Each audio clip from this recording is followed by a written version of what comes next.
There's a term that you'll frequently see in reference to tomatoes called concassé. Lord, what does that mean? It's really a very simple term, a French term that means to peel, seed, and chop the tomato. So even though it's kind of a fancy word, that's where you get down to it. There are lots of ways to do this. Most of the time people will take the tomato and put it a little X here and put it into some boiling water. But honestly, I have to tell you, if you leave the tomato in too long, it starts to cook the tomato, it gets a little bit mushy. So I've been using my vegetable peeler, and I find this works really, really well. And what you end up doing is just taking off the outer skin. It's just enough. And the reason you want to take it off is because sometimes it can be a little bit bitter.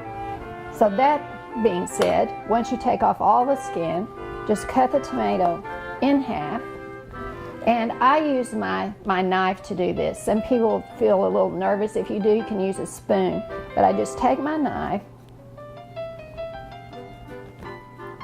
and cut all the way around.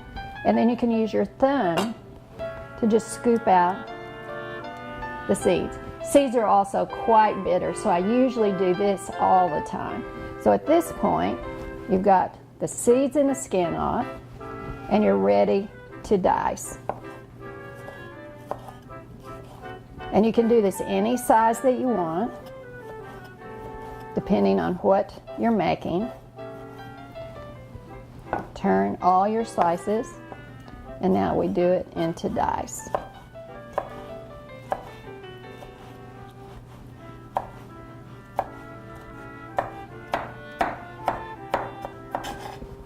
Concassé, peel, seed, and chop.